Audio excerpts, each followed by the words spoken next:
وعلیکم السلام۔ میرا سوال یہ ہے کہ الرا کے تصور کے لیے کوئی خاص مقام ضروری ہے یا خیال سے جو نظر آتا ہے وہی کافی ہے؟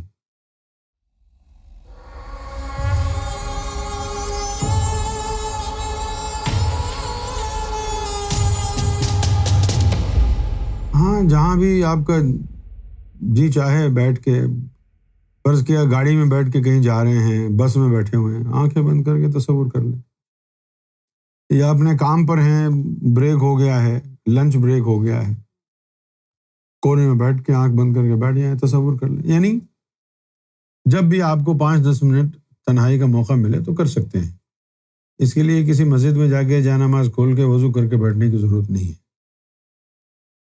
شروع میں جب میں انگلینڈ آیا تھا تو میں نئی نئی چیزیں سوچتا رہتا تھا مشن کے لیے۔ تو میں ایک دفعہ پاکستان سے واپس آیا، مانچسٹر ایئرپورٹ پر اترا، تو ایئرپورٹ پہ چلتے ہوئے مجھے ایک کمرہ نظر آیا، ملٹی پریئر روم۔ تو میں نے دیکھا یار یہ کیا ہے، اندر سے جا کے دیکھو تو انہوں نے اندر سے ایک یعنی عبادت گاہ بنائی ہوئی تھی۔ تو اس کے اوپر جو ہے لکھا ہوا تھا کہ کوئی اگر یہاں پر دین کی بات کرنا چاہے، لیکچر دینا چاہے تو یہاں ایڈورٹائز کر دے، ٹائم لکھ دے۔ تو مجھے بڑا اچھا لگا یہ آئیڈیا۔ تو میں نے جو ہے وہ سرکار سے بات کی کہ سرکار میں ایسا یہاں پر کچھ کرنا چاہ رہا ہوں۔ سرکار نے فرمایا بالکل۔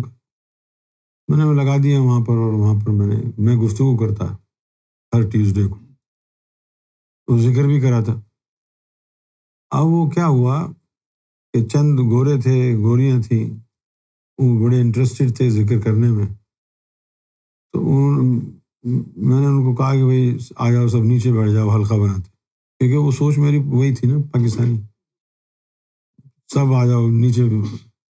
تو ان میں سے ایک گورے نے پوچھا کہ نیچے کیوں بیٹھے جب یہاں کرسیاں موجود ہیں؟ اس نے کہا کہ بھائی نیچے کیوں بیٹھے جب یہاں کرسیاں موجود ہیں؟ تو میں نے کہا کہ یار اس کا کوئی ادب ہوتا ہے؟ کہتے نہیں یہ کوئی ادب نہیں ہے۔ اچھا، میں نے کہا چلو ٹھیک ہے تم کرسیوں میں بیٹھ جاؤ۔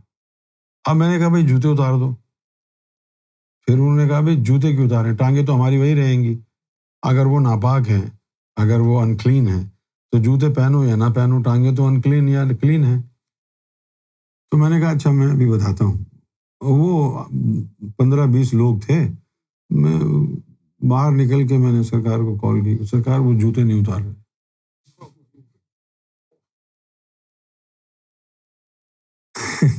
یار 24 سال تو میری عمر تھی۔ تو سرکار نے فرمایا تو خیر ہے نا یار، کرسی پہ بیٹھے ہیں، اوپر بیٹھے ہیں، یہاں دریاں تھوڑی بچھی ہیں مسجد کی، ان کو کرسی پہ بیٹھنے دو، ان جوتے پہنے تو جوتے پہنے دو، وضو نہیں کیا تو نہ ہو، تم ذکر کراؤ۔ لہٰذا پھر جو ہے وہ ان کو ذکر میں نے کرایا اور بڑا مزہ آیا۔ تو حالات اور واقعات کو دیکھا جاتا ہے، جب آپ کو جہاں بیٹھے ہوئے موقع ملے کرتے۔ اب جیسے آپ نے کبھی غور نہیں کیا شاید، سرکار کہیں بھی بیٹھے ہوں تو یوں آپ کی ایک انگلی ہلتی رہتی ہے، یوں یوں یوں یوں۔ کیوں کہ سرکار اس انگلی سے لفظ اللہ لکھنے کی سرکار کو عادت ہے، یہاں اس میں اللہ نقش کرنے کی۔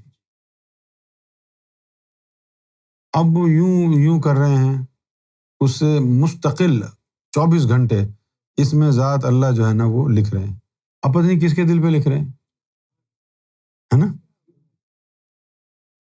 تو آپ کو جب موقع ملے آرام سے کونے میں بیٹھ جائیں اور تصور کر لیں۔ میں نے بھی یہ چیز جو ہے اپنی زندگی میں اس کو اپنایا کہ جب جہاں موقع ملے ہنس لو، لیو ان دا مومنٹ، انتظار نہیں کرو اہتمام کرنے کا، انصرام کرنے کا، جہاں ہنسنے کا موقع ملے ہنس لو، کل ہو نہ ہو۔ اسی طرح نیند کا ہے، نیند پوری نہیں ہوتی ہے، روزانہ 2-2.5 گھنٹے نیند آتی ہے بس، باقی ادھر سے فون آ گیا، ادھر سے فون آ گیا، کبھی صرف دن سارے 24 گھنٹے میں 1 گھنٹہ نیند ہوتی ہے۔ تو پھر میں کیا کرتا ہوں، جیسے ابھی موقع ملا ہے کہ بھائی 5-10 منٹ تک کوئی مصیبت ارد گرد نہیں ہے، تو میں آنکھ بند کر کے کرسی پہ بیٹھ جاتا ہوں، وہ پاور نیپ لے لیتا ہوں، اس سے مسئلہ حل ہو جاتا ہے۔ تو یہ جو مومنٹس ہیں، ان مومنٹس کو جو ہے نا یوٹیلائز کریں۔ کہیں ہنسنے کا موقع مل رہا ہے تو ہنسنے لگ جائیں، کیوں بھی؟ کتابیں میں ساتھ رکھتا ہوں، موقع نہیں ملا تو نہ ملے، لیکن اگر 5-10 منٹ کا مل گیا تو کھول کے پڑھ لی۔ سارا سامان لے کے گھومتا ہوں، 4 بیگ، کبھی بھی موقع مل گیا تو کھول کے بیٹھ جاؤں گا۔ زندگی اسی طرح گزارنی پڑے گی، کیونکہ سرکار کے غیبت میں جانے کے بعد ایک احساس جو ہے وہ دل کے بڑے قریب رہتا ہے۔ شاید اس شعر سے تھوڑا سا آپ کو احساس ہو میں کیا کہہ رہا ہوں۔ یوں زندگی گزار رہا ہوں تیرے بغیر، یوں زندگی گزار رہا ہوں تیرے بغیر، جیسے کوئی گناہ کیے جا رہا ہوں میں۔ یوں زندگی گزار رہا ہوں تیرے بغیر، جیسے کوئی گناہ کیے جا رہا ہوں۔